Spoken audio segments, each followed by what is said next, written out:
Olá pessoal, é uma grande alegria e uma grande satisfação estar mais uma vez com vocês. Como sempre está chegando gente pela primeira vez, eu sempre faço um retrospecto ligeiro do que nós já fizemos, do que é o canal e quem eu sou. Eu sou Ivani Marchese, o canal é o canal Ivani Marchese, é um canal de educação visando contribuir para a cultura de uma cidadania cósmica. O que vem ser uma cidadania cósmica?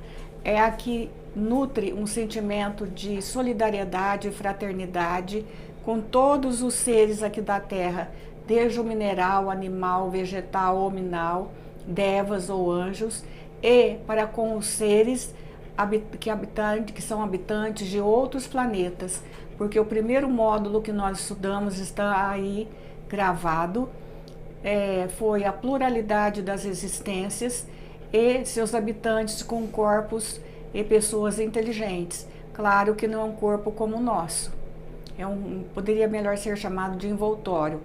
O segundo fundamento foi a reencarnação, admitida desde os tempos bíblicos. E o terceiro fundamento foi os diversos reinos viventes aqui na Terra. O quarto fundamento foi os corpos sutis ou corpos energéticos. Temos corpo físico, que esse aqui não é sutil, é material, é matéria densa, pesada. O corpo etérico já é uma matéria mais rarefeita, que se dissolve no ar 48 horas depois que a pessoa desencarna, produzindo um fogo que é visto nos cemitérios. E alguns acham que se tratam de fantasmas e outras coisas. Temos o corpo astral, uma matéria mais sutil, que é o corpo que comanda as emoções e os sentimentos, que também morre em 3 ocasiões. Quando a gente migra, porque nós somos andarilhos de planeta, de morada, ou quando nós reencarnamos, aí ele tem que ser um novo corpo astral, porque será um novo corpo etérico e físico. O corpo causal, que também não serve mais, se dissolve quando nós saímos da roda de Sansara, que é a roda kármica. O corpo mental, que também acaba por se fundir no corpo espiritual, e aí nós já estaremos dentro da energia crística, completando a nossa evolução para sermos também co-criadores de outros mundos melhores, espero que esses.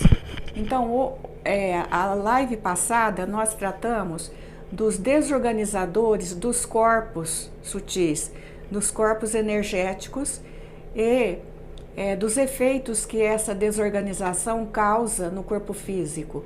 Demos ênfase especial ao transtorno do espectro autista, às crianças ou jovens índigo e cristais.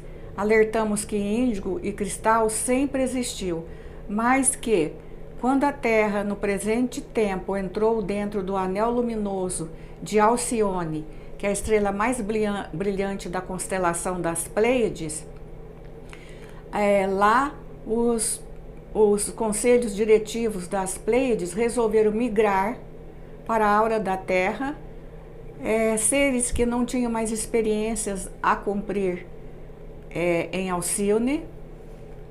Então mudou de escola, porque cada morada é uma escola, cada planeta que habitamos é uma escola. Reencarnaram a partir de 60, 70 na Terra. A gente dá maior consideração aos reencarnados índigo, cristal e até mesmo autista, porque cabe a eles uma contribuição muito grande na renovação do planeta Terra, que entra no seu novo ciclo, um ciclo de regeneração. Eles vão ser decisivos em muita postura, no construir de nova sociedade baseada em paradigmas menos vorazes e em profissões. Só que a primeira leva que encarnou foram os que se transformaram em hippie. Eles nasceram para derrubar padrões mesmos, padrões que já estavam obsoletos entre nós. Mas como eles eram, o índigo, ele é por natureza contestador e até certo ponto violento, quando contrariado, eles iam lá para os gramados da Casa Branca fazer manifestações. E aí começaram a estudar os seus comportamentos. Ainda muito racional, como era em Alcione, mas muito destemperado. Não tinham hora conveniente para expor suas ideias. Bastasse que as achassem verdadeiras, e muitas eram, para eles se manifestarem até de maneira bem grosseira. Começaram a estudar, chegaram à questão de ministrar-lhes drogas pesadas, e a maioria deles sucumbiram, porque começaram a receber esse tratamento, vamos pôr entre aspas, de maneira maciça, e os que sobreviveram estão imprestáveis, porque têm o cérebro muito comprometido com drogadição. Então, em melhor situação que os componentes dessas síndromes, ou desse espectro, são os autistas, que já estão no caminho da cura, porque estão vivendo um hiato mental e social. O mutismo de um autista, os movimentos repetitivos, é um preparo para posturas, para exercício de profissões mais concentradas, mais elaboradas e refinadas. E também um oásis espiritual, porque ele traz no subconsciente, ele traz uma libertação quando está em sono de lembranças sofridas. Então ele já está em cura. E não pense que todo autista tem déficit de atenção ou tem comprometimento no tocante à aprendizagem. Conheci vários deles que se dedicaram, por exemplo, à música com maestria, ao xadrez.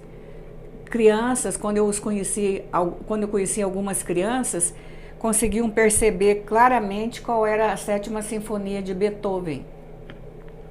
Então eles têm ainda o intelecto nos corpos sutis, já em fase de, como eu digo, recuperação franca.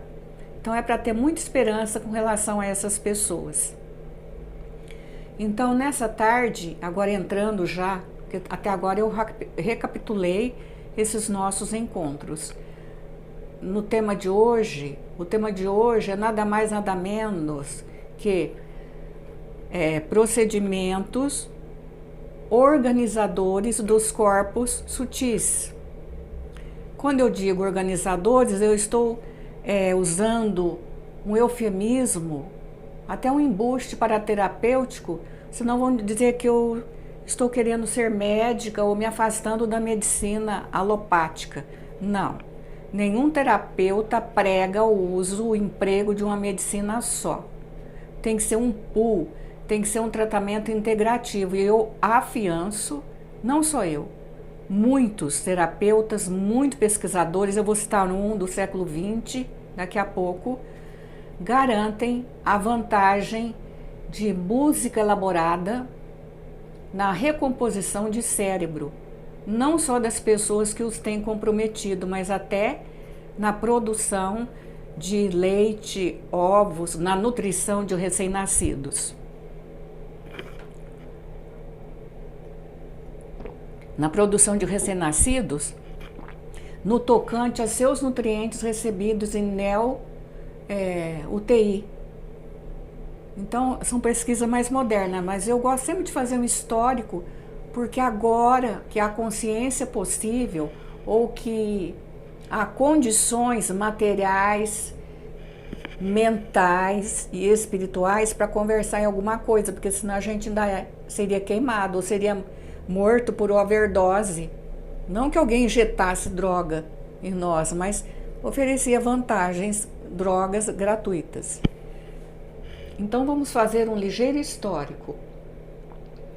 Olha, a questão das terapias por sons, e sons eu estou incluindo palavras, mantras, cânticos e tudo mais que provocar som. Então nós vamos ver lá na Bíblia alguns exemplos. Por exemplo, o começo da criação do planeta Terra.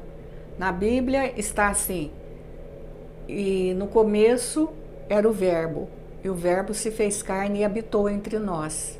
Esse verbo para o hinduísta, para o budista, significa o Om.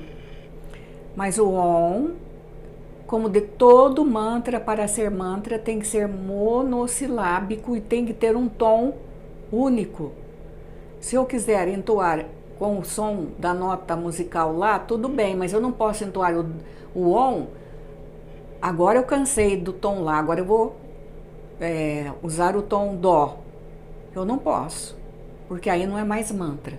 O mantra, ele tem a propriedade fantástica de modificar, de curar, mas desde que entoado como mantra. Agora, mantra também não é cântico de louvor, não é cântico de peticionar alguma coisa. É um cântico religioso. Aliás, nós embalamos muitas crianças, nossas mães nos embalou com cantos de ninar, que são cantos tranquilizantes de corpos sutis, terapêuticos, portanto. Então não se trata de curandeirismo, é o valor do som.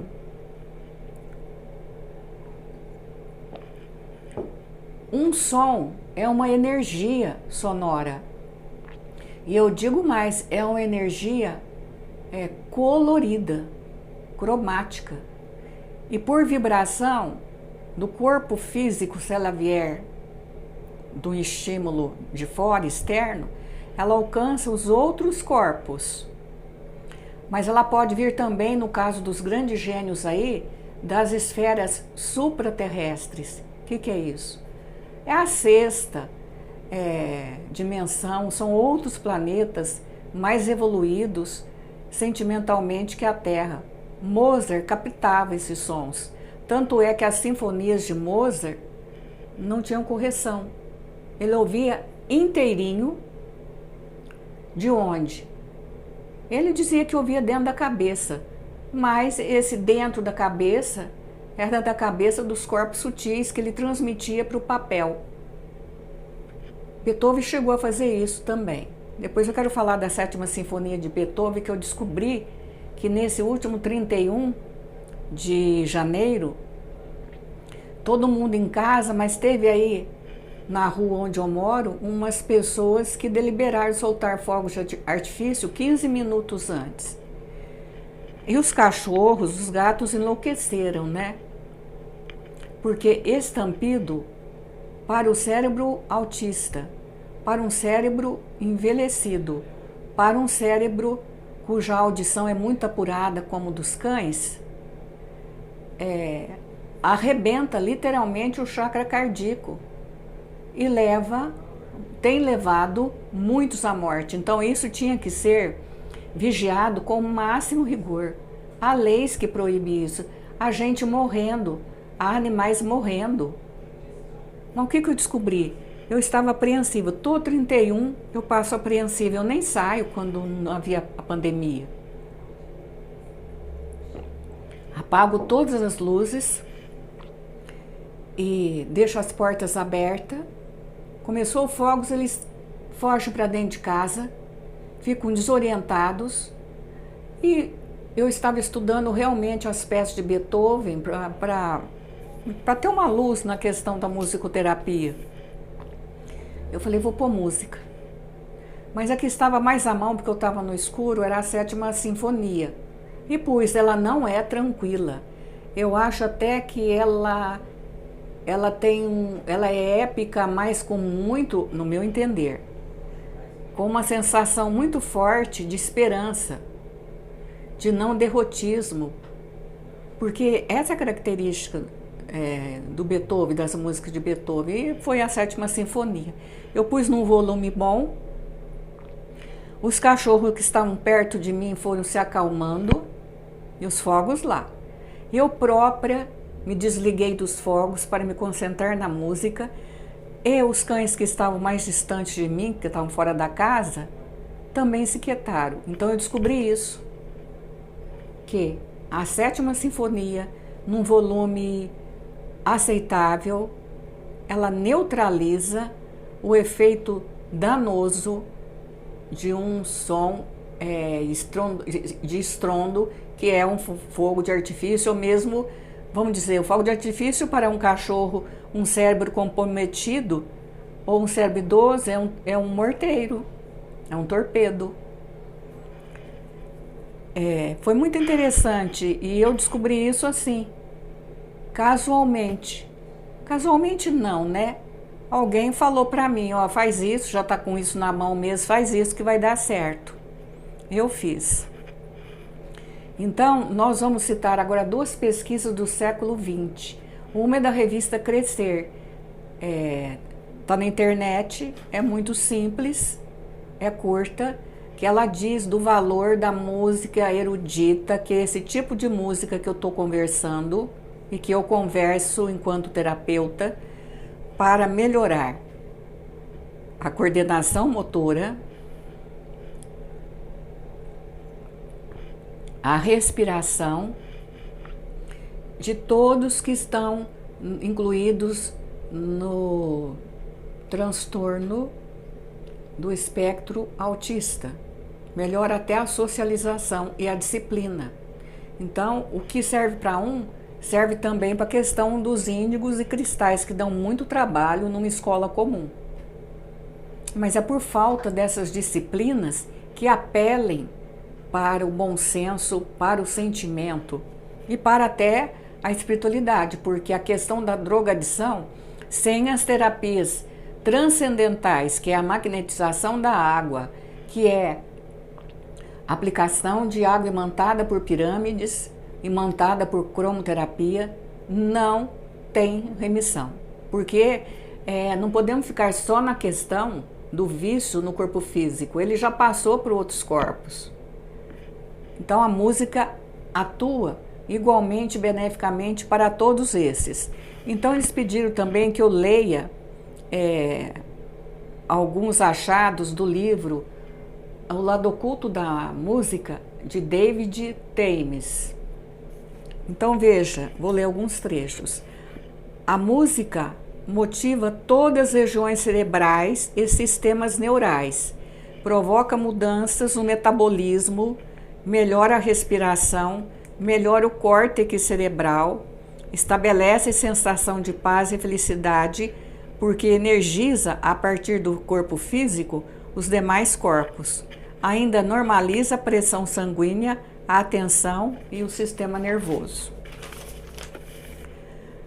Agora, veja que o David, ele se refere à música harmoniosa, em que a sequência de som está dentro da sequência saudável de ritmo, porque senão ela vai virar certo tipo de música que intensifica o chakra basal e o genésico. Aí nós temos só 2 energias preponderando no corpo físico e nos corpos sutis, que eu citei logo no início aqui. Quais são? A energia sexual e a energia genésica. E não é isso, todas têm que estar em equilíbrio. Aliás, agora, na transição para a regeneração, o chakra genésico e Kundalini, o basal, vão desaparecer. Nós vamos ficar com o solar para cima. E por que a música consegue bons efeitos? Porque ela é energia sutil, a boa música. Então, ela alcança os corpos sutis. E energia é vibração. E o compasso da música é ritmo, mas é vibração. Os recém-nascidos prematuros que precisam de incubadora, de CTI neonatais, elas também se recuperam mais rapidamente, com muita vantagem, sem trazer sequela, se no ambiente, os hospitais já usam isso. A boa música, que é a música estudada, provinda de altas esferas, e seu valor terapêutico, já descobriram isso e já até usam. Na região nossa aqui já existe. Mas vou ler ainda David Thames. Podemos dizer que até agora, no que concerne ao corpo físico, a noção de que a música não exerce efeito algum sobre o homem ou de que é inofensiva deve ser posta de lado por ser totalmente errônea. Isso está na página 52 do livro O Poder Oculto da música. E eu esclareço que o David Tame também, além de médico, ele era músico. E todo momento de música a que nos submetemos pode estar intensificando ou consumindo nossos chakras, nossa clareza de consciência pouco a pouco. David Tame, página 155, 156. Agora, vamos falar um pouquinho dos instrumentos e os chakras. Por que será que instrumentos como metal, feitos de metal, né, gente? Clarim e outros, corneta, percussão como o surdo, são usadas em treinamento militar ou naquelas guerras antigas? Justamente porque eles se ligam aos chakras ainda relacionados com energia de impulsão, com energia de destruição. Então o soldado enlouquecia. Alguém aqui consegue ficar parado como quando passa lá na passarela, lá se estiver lá no Rio de Janeiro, uma escola de samba? Se passar os passistas, tudo bem, mas quando entra a bateria, alguém para? Porque aquilo é arrebatador, porque aquilo ativa as energias materiais e a gente não consegue mais ficar parado. É essa a explicação física. Agora, os instrumentos, principalmente a base de cordas e os ressonantes como violino, violão, ou então a base de madeira, eles são muito delicados nas questões dos chakras, ativa um sentimento de paz interior que se propaga para outros corpos. E eles têm a ver com o chakra cardíaco, com o chakra laríngeo, frontal e coronariano. E repito, os estrondos, quer seja de um instrumento de orquestra, quer seja, e mais nocivamente, um foguete estrondoso, ele desintegra o chakra cardíaco e o espírito foge. O espírito fugindo, o corpo está morto. Então, seguindo aí um pouco, nós falamos que os cantos de ninar, os cantos religiosos, são benéficos. Eu já falei aqui, não sei se falei, que eu falo em muito lugar, que na hora que Maria desencarnou, imediatamente ela desencarnou e foi levada por Cristo, já pronta para que, como ele, entrasse na energia crística. Ela optou por permanecer na Terra, porque isso pode acontecer, em missão. E ela quis ir em Roma, nas primeiras horas de desencarnação. Quis ir em Roma, confortar os que estavam sendo mortos na arena. E o que ela fez? Ela chegou perto de um, perto do outro, querendo dar força, falando que aquilo era questões assim de alguns minutos que ia passar. O medo era muito grande. A energia do Kundalini pela sobrevivência era muito grande. Mas uma adolescente chamada Célia, que hoje ela é conhecida por Celina, que é o diminutivo, ouviu, não entendeu, não captou, mas teve vontade de cantar um cântico de louvor. E assim ela fez. E com o canto, Maria resgatou quase todos os espíritos que desencarnaram naquela tarde. Porque o canto retira do corpo, ele centra o indivíduo, a pessoa, em dimensões mais leves. E eles foram resgatados. E hoje ela e Celina e Maria de Magdala fazem o mesmo trabalho, orientam as pessoas que cantam a cantar bons cantos, cânticos de louvor, de ninar, mas não aquele boi da cara preta que pega a criança, que tem medo de careta. Isso amedronta. Canta uma música suave, prazerosa, a criança dorme porque é levada para a dimensão melhor. E cântico não é mantra. Mantra, como eu disse, é monossílabo e sempre no mesmo tom. Agora, a prece também é terapia. Terapia para todo tipo de viciação, é terapia para qualquer tipo de doente, porque não existe doença, existe doentes. Mas muita gente fala assim, eu não sei rezar, eu tô orando, mas meu pensamento também está em outra coisa e eu não concentro. Então sua prece fica apenas na terceira dimensão, que é a nossa, mas tem valor. E eu vou explicar logo após por que ela tem valor.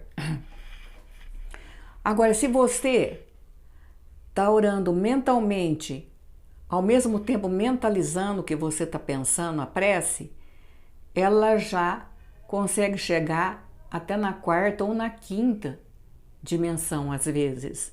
Agora, se além disso você contextualizar, vou dar um exemplo. A questão da Ave Maria. Todo mundo deve conhecer a Ave Maria, cheia de graça, o Senhor é convosco. Quem disse isso? Quem foi? O anjo Gabriel, na anunciação que Maria iria ser mãe. Veja bem, a gente está repetindo uma oração, mas é um mantra. Chega a ser um mantra pelo valor de quem a proferiu e para quem ela foi proferida e por que ela foi proferida. Basta a gente pensar nisso. Maria estava numa gruta, que era a sala ou cozinha da casa dela, não me lembro mais quando houve isso. E o Pai Nosso? Mentalize o Pai Nosso e ore ao mesmo tempo, verbalmente, imaginando Jesus, nada mais que Jesus no alto de um monte, proferindo o sermão da montanha. É de um valor incalculável, chega no mínimo até a quinta dimensão. E, dependendo da emoção que se apodera de você, você vai para a sexta e sétima dimensão e a sua prece será atendida. Aí você vai falar para mim, já fez tudo isso, essas técnicas, não fui atendida. Mas não é relâmpago. A Terra, para chegar no que chegou hoje, tem 4,5 bilhões de anos. Se você ficar só na prece mental, ela vai chegar no departamento de prece, que isso é muito bem explicado por André Luiz. Depois eu quero falar um pouquinho, porque eu uso tanto fontes kardecistas. Ela vai chegar lá numa estatística, isso já foi pesquisado também, de 63%. Se você juntar a verbalização à mente, já aumenta um quanto de 10%. E se você fizer toda essa técnica de contextualizar, formar imagens, chega a 93%. Por que não chega a 100%? Porque aí vai ser submetida ao exame dos conselheiros kármicos. De repente não é interessante atender o seu pedido para a tua própria evolução. A sua roda de samsara te aprisiona em algum patamar aí. Eu acho isso muito interessante. Por quê? Porque mesmo que você não saiba orar da maneira que está sendo aqui pedido para eu falar para vocês, o que vai acontecer? Vai acontecer que você está formando formas, pensamentos iguais ao que você precisa, que você está almejando, e aquilo é lançado para o cosmos. Então, existe também palavras poderosas como a seguinte: o meu pedido está sendo lançado para o cosmos e será atendido dependendo da vontade do cosmos. Então, isso também encerra, ou é uma prece, é uma oração, e se despreocupa, que foi lançado, você percebe que você conseguiu emitir de você correntes que atingem o éter, atinge o fluido universal e está registrado. A forma pensamento vai se somando que encontra pelo caminho igual a ela e toma uma forma que passa a ser uma coisa viva. E o que acontece? O atendimento chegará. Agora, o que nós temos que falar? Nós temos que falar ainda o seguinte: esses locais de peregrinação como Aparecida, Lourdes, Fátima, os santuários respectivos, onde a Virgem brindou a todos com a sua presença e a sua orientação, eles recebem chuvas de fótons, partículas luminosas que caem sobre a cabeça de todos. E é muito bonito de se ver. É muito prazeroso de estar lá, porque você recebe o que tem de melhor de outras esferas. As mentoras ou os mentores desses locais de peregrinação ancoram lá, fixam lá seus representantes, porque cada avatar desse que esteve na Terra em missão, eles carregam em sua corrente, em sua aura expandida, mais de 1.500 seres luminosos, que são capazes mesmo de manipular o átomo aí de outras dimensões e lançar sobre a cabeça de todos.